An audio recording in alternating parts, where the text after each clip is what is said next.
नमस्कार दोस्तों, स्वागत है आपका द लॉ एडवाइस पर। मैं हूं एडवोकेट अचल सिंह बुले। हाजिर हूं हमारे वीकली शो वकालत टिप्स ऑफ एडवोकेसी के एक और खास एपिसोड के साथ। दोस्तों, आज का एपिसोड कुछ अलग और बेहद खास है। क्यों? क्योंकि आज की शुरुआत तो मैं कर रहा हूं, लेकिन समापन करेंगे हमारे आज के एक खास मेहमान, एक ऐसे एक्सपर्ट जो कोर्ट क्राफ्ट की बारीकियां को करीब से जानते हैं।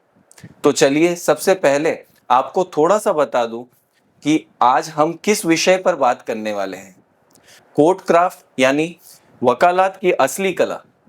कोर्ट क्राफ्ट सिर्फ कानूनी जानकारी भर नहीं है, बल्कि इस जानकारी को कोर्ट रूम में प्रभावी ढंग से पेश करने की कला भी है। यही वो चीज है जो एक अच्छे वकील और बेहतर वकील के बीच का फर्क तय करती है। इसमें हमारी तैयारी, कोर्ट की भाषा और शिष्टाचार, केस की प्रस्तुति, सुनने की कला और समय की समझ जैसी तमाम चीजें शामिल होती हैं।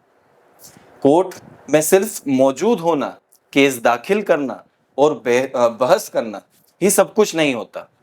असल में कोर्ट क्राफ्ट ही वो एक अहम पहलू है जो किसी भी वकील की सफलता की नींव रखता है। इसी के जरिए हम कोर्ट का दृष्टिकोण अपने पक्ष में मोड़ सकते हैं। और इस विषय को और गहराई से समझने के लिए हमारे साथ मौजूद हैं एडवोकेट नीलमणि जी। सुप्रीम कोर्ट के एक प्रतिष्ठित वकील हैं और एडवोकेट ऑन रिकॉर्ड भी हैं। अब आज का शो मैं यहीं से आगे बढ़ा रहा हूं नीलमणि जी के हवाले। आइए सुनते हैं उनसे कोर्ट क्राफ्ट के असली मायने। थैंक यू सो मच मुझे यहाँ इनवाइट करने के लिए। वैसे तो बहुत चीज़ें आपने खुद ने बता दी हैं कोर्ट क्राफ्ट के लिए क्या चाहिए, बट मैं इसकी शुरुआत करना चाहूँगा बेसिक्स से। तो क्योंकि आजकल जो बेसिक्स हैं उसे ही हम भूलते चले जा रहे हैं। जो रेगुलरली मैं कोर्ट में ऑब्जर्व करता हूँ, जजेस भी इन चीज़ों को काफ़ी बार दोहराते हैं। तो बेसिक्स क्या होते हैं? बेसिक्स ये हैं कि आजकल हम जब अपना केस प्रेजेंट करते हैं, जब केस की स्टार्टिंग करते हैं तो मेड प्लीज योर लॉर्डशिप से करते हैं, जब एंड करते हैं तो as your lordships pleases I am oblige your lordships, इस तरीके से करते हैं। और जब हम कोर्ट में एंटर करते हैं तो माय लॉर्ड्स को एक बार झुककर नमस्ते करने का भी प्रोविज़न है शुरुआत से और बहुत पहले से। और जब वापस एग्ज़िट करते हैं तो ये छोटी-छोटी चीज़ें जो हैं यहीं से कोर्ट क्राफ्ट स्टार्ट हो जाता है। ऐसा नहीं है कि सिर्फ़ और सिर्फ़ आर्ग्यूमेंट्स और लॉ और फैक्ट्स ही कोर्ट क्राफ्ट होते हैं, नहीं। बहुत छोटी-छोटी चीज़ें जो होती हैं, जैसे कि हम देखते हैं आजकल कोई पास ओवर लेने आता है या फिर कोई एडजर्नमेंट लेना आता है, तो उन्हें बेसिक फैक्ट्स नहीं पता होते हैं कोर्ट की और फाइल की। तो इस तरीके से जजेस काफ़ी निराश हो जाते हैं। और जब वो केस को पढ़ के आते हैं, क्योंकि जजेस एक दिन पहले पूरा केस की तैयारी करके आते हैं और अपना टाइम लगा कर आते हैं और ये सोच के आते हैं कि आज इस केस को हम डिसाइड करके जाएंगे ताकि ये जो जुडिशियल सिस्टम है इसके ऊपर बर्डन कम हो। तो मैं ये बताना चाहूँगा, कोर्ट क्राफ्ट आपका आपके ऑफिस से ही स्टार्ट हो जाता है।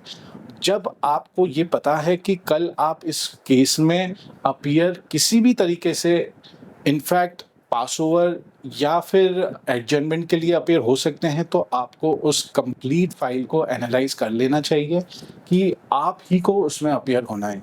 कोर्ट क्राफ्ट में आपको किस तरीके से एक मौका मिल जाएगा, जज आपको कब बुला लेगा और जज आपसे कौन सा सवाल पूछ लेगा, ये बेसिक्स हैं जो आजकल हर इंसान को पहले से पता होनी चाहिए।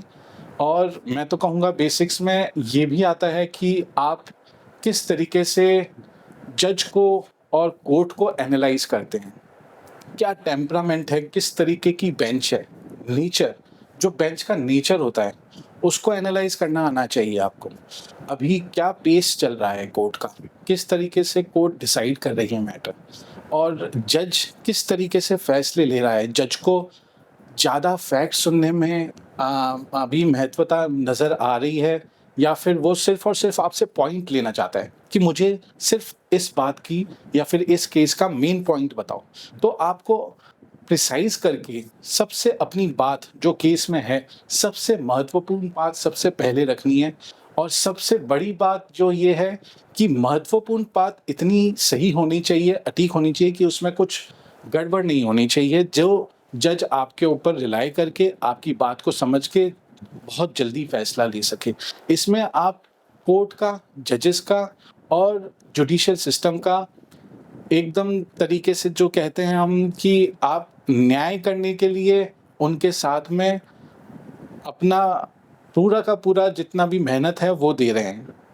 तो कोड क्राफ्टिंग वहीं से स्टार्ट हो जाती है जब आप अपनी प्रेपरेशन अपने ऑफिस में स्टार्ट कर लेते हैं। जितना भी फैक्ट्स हैं, लिस्ट ऑफ डेट्स हैं, उनको प्रिसाइज करके अपने पॉइंट्स एनालाइज करके और फाइल को पूरी तरीके से पढ़ के अपने फैक्ट्स रखिए, अपनी लॉ रखिए और जज को असिस्ट करिए, जो अच्छा एक जजमेंट बनने में जज को सहायक होगा और आपको रिलीव करने के लिए भी बहुत महत्वपूर्ण होगा।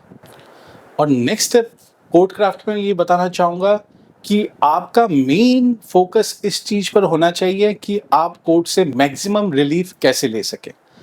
मैक्सिमम रिलीफ के अंदर जब ड्यूरिंग द आर्ग्यूमेंट्स, जब आप बहस कर रहे होते हैं तो बहुत सारे क्वेश्चंस आते हैं बेंच से, बहुत सारे ऐसे क्वेश्चंस आते हैं जो आपको किसी न किसी कन्फ्यूजन में डाल सकते हैं, किसी न किसी घेरे में डाल सकते हैं आपके आर्ग्यूमेंट्स के अकॉर्डिंग, आपके प्रिपरेशन के अकॉर्डिंग।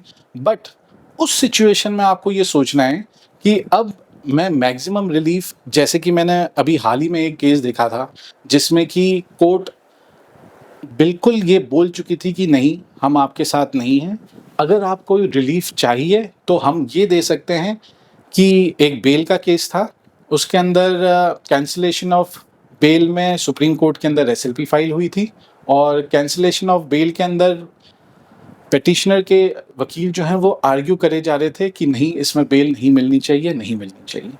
तो जज से ये बात आई कि नहीं, हम आपको ये रिलीफ नहीं दे सकते हैं, अगर आपको रिलीफ चाहिए तो सिर्फ और सिर्फ ये रिलीफ दे सकते हैं कि जो नीचे केस चल रहा है उसको टाइम फ्रेम में हम डायरेक्शन दे सकते हैं कि वो डिसाइड हो जाए और जल्दी से जल्दी आपके पास उसका रिजल्ट आ जाए।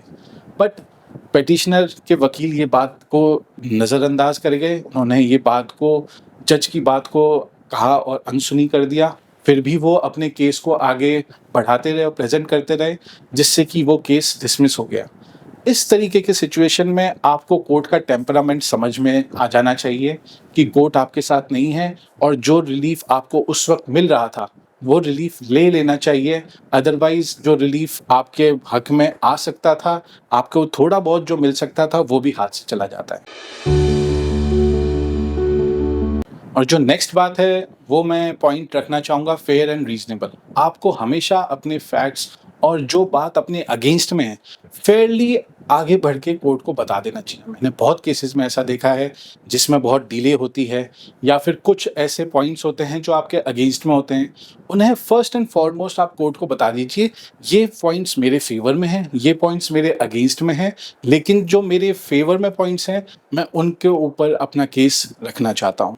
तो इससे कोर्ट को ये पता रहेगा कि हाँ, ये अपनी बात फेयरली रख रहा है। अगर हम हमारे अगेंस्ट वाले फैक्ट्स छुपाने की कोशिश करेंगे और उन्हें बाद में ये करने की कोशिश करेंगे कि हम इसका फ़ायदा उठा लें, ये बात कोर्ट के पास ना पहुँचे तो हमें अपना रिलीफ मिल जाएगा, ऐसी बातें जब कोर्ट को बाद में पता लगती हैं तो फिर वो आपका केस डिसमिस होने के चांसेस पूरा बनाती हैं। इसलिए जब एक फेयर स्टैंड आप कोर्ट के अंदर लेंगे, अपने अगेंस्ट वाले पॉइंट्स और अपने फेवर वाले पॉइंट्स दोनों पुट करेंगे, तो जजेस आपको रिलीफ देने के लिए बिल्कुल आगे बढ़ के तत्पर रहेंगे। और अगली चीज़ जो सबसे इम्पॉर्टेंट है वो है ड्राफ्टिंग। ड्राफ्टिंग जो आपका केस प्रिपेयर होता है फाइल करने से पहले, उसके अंदर आपकी अहम बातें केस के अंदर, आपकी फाइल के अंदर सबसे आगे आगे पॉइंट वाइज आ जानी चाहिए, जिससे कि जज जब एक बार फाइल आपकी पढ़े तो उसको ये समझ में आ जाए कि आप इस केस में कहना क्या चाहते हैं, नीचे की अदालत ने इसमें क्या ऐसा गलत फैसला लिया है जिस पे कि सुप्रीम कोर्ट को ये पिटीशन में देखने की ज़रूरत है और इस पे एक्शन लेने की ज़रूरत है।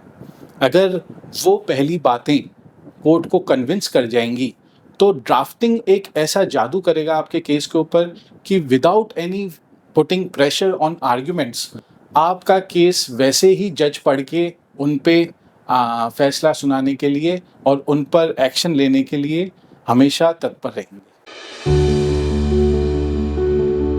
और तो कोर्ट क्राफ्ट में आप देखेंगे कि आप कोर्ट के अंदर बैठकर भी काफ़ी कुछ सीख सकते हैं। कोर्ट में जब आप अपने मैटर के लिए वेट कर रहे हैं, तो आप ये देखेंगे कि जैसे-जैसे आइटम नंबर कॉल हो रहे हैं, वैसे-वैसे आपके सामने किस तरीके से लोग प्रेज़ेंट कर रहे हैं और उन पर क्या क्वेश्चन्स आ रहे हैं कोर्ट के और किस तरीके से वो डिसीज़न ले रहे हैं, क्या क्वेश्चन्स उनको एकदम से जो आंसर्स हैं क्वेश्चंस के वो जस्टिफाई कर रहे हैं या नहीं कर रहे हैं। हर तरीके की नॉलेज आपको कोर्ट में बैठकर ही प्राप्त हो सकती है। इस तरीके से आप सीखेंगे कि ये बेंच जो है पर्टिकुलर बेंच किस तरीके से अपने केस में, अपनी फाइल में क्या प्रेज़ेंटेशन चाहती है और वो आपके केस में बहुत हेल्पफुल रहेगी। इसके कुछ फ़ायदे मैं आपके साथ पर्सनली शेयर कर सकता हूँ। जैसे कि मैंने खुद के साथ अपने साथ ये कोर्ट में ऑब्ज़र्व किया है कि एक बार एक विथड्रॉल का केस था जो कि एक सीनियर एडवोकेट ने आर्ग्यू करा था और उसके बाद में बहस के बाद में कोर्ट ने वो केस अगले दिन के लिए बहस के लिए रखा था। फिर जब अगले दिन वो बहस के लिए आया तो जो वहाँ के वकील थे, उन्होंने आकर वो केस को विथड्रॉल करने के लिए माँग करी। उस पर कोर्ट ने काफ़ी अपना नाराज़गी दिखाई कि इस तरीके से आपने कल पूरी बहस करी है इस केस में और हमने रात भर इसमें और पढ़ाई करी है और अब आप अगले दिन आकर ये कह रहे हैं कि आप ये केस को आगे नहीं बढ़ाना चाहते हैं। तो उस केस में कोर्ट ने काफ़ी हेवी कॉस्ट लगाकर उसको डिसमिस किया था। तो ऐसे केस में मैंने ये देखा कि जब आपने कोर्ट का बहुत ही कीमती वक़्त ले लिया है और अगले दिन अगर आप ये चीज़ कहना चाहते हैं कोर्ट में कि वो केस को आप नहीं आगे बढ़ाना चाहते हैं, तो आपको फ़ोरफ्रंट पे ये बात रख देनी चाहिए थी और माफ़ी माँगनी चाहिए थी और पहले ही अपनी माफ़ी से स्टार्ट करना चाहिए था, ना कि सिर्फ़ और सिर्फ़ कोर्ट को आके उसका टाइम बर्बाद करने के लिए ये बताना चाहिए था कि हम इसको वापस ले जाना चाहते हैं। तो एक अलग तरीके से प्रेज़ेंटेशन देनी चाहिए थी, एक अलग तरीके से उसको सँभालना चाहिए था, जो कि बहुत ज़रूरी था। इसलिए मैं कहता हूँ कि ऑब्ज़र्व मैंने ये किया कि अगली बार से कभी कोई विथड्रॉल करना हो, तो अपनी गलती मान के और फिर उसको विथड्रॉ करना चाहिए, ना कि सिर्फ़ फ़ोरफ्रंट पे आके कि ये केस मैं आगे नहीं बढ़ाना चाहता। ये बहुत ज़रूरी है कोर्ट क्राफ्टिंग के लिए और सेकंड इंस्टेंस में ये देखना चाहूँगा कि मेरे ही केस में बहुत ज़्यादा डिले था। तो उस पर मैं पहले के केसेस देख रहा था कि डिले पे कॉस्ट लग रही थी, टाइम नहीं मिल रहा था, काफ़ी स्ट्रिक्ट एक्शन लिया जा रहा था कोर्ट से। पर आके मैंने फ़ोरफ्रंट पे बोल दिया कि माय लॉर्ड्स इसमें मेरे से गलती हुई है। मैंने इस केस के अंदर बहुत ढीलापन दिखाया है और इसमें मेरी ही गलती है। आप जो सज़ा देना चाहें मुझे दे सकते हैं और इस पे एक्शन ले सकते हैं। उस केस में मेरे ऊपर कम से कम कॉस्ट लगाई गई। इसलिए आपको कोर्ट का टेम्परामेंट समझना पड़ेगा कि कोर्ट किस तरीके से अपने फैसले सुना रही है, किस तरीके से वो फैसला लेना चाह रही है और किस तरीके के आर्ग्यूमेंट या फिर फैक्ट्स अपने सामने प्रस्तुत करने के लिए मांग रही है। तब आप ये फैसला ले सकते हैं कि मुझे अपने केस में इस तरीके से प्रेज़ेंट करके अपने आप में इतना रिलीफ़ मिल जाए कि मैं क्लाइंट को ये बोल सकूं कि मैंने अपनी पूरी मेहनत से इस केस को कोर्ट के सामने प्रस्तुत किया और जितना हो सके मैंने कोशिश करी कि आपका केस मंजूर हो जाए। जो आपकी ड्यूटी है और आपने अपनी ड्यूटी में अगर पूरी मेहनत से, लगन से काम किया है, तो फिर जो कोर्ट ने फैसला लिया है वो अंतिम होगा और जो कोर्ट करेगी वही फैसला सबसे अहम माना जाएगा। इसलिए आपको कोर्ट क्राफ्टिंग के ज़रिए ही ये समझ में आना चाहिए कि वो सबसे एक महत्वपूर्ण चीज़ है। नीलमणि सर, आपका बहुत बहुत धन्यवाद। आज आपने हमें और हमारे सभी दर्शकों को कोर्ट क्राफ्ट जैसे जटिल विषय को इतनी सहज और सरल भाषा में समझाया है कि हर पहलू मानो मन में बैठ सा गया है।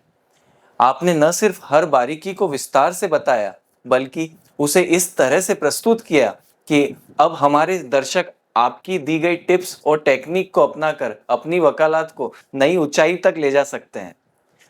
आपका अनुभव और मार्गदर्शन हम सबके लिए अत्यंत मूल्यवान है। एक बार फिर से दिल से आभार।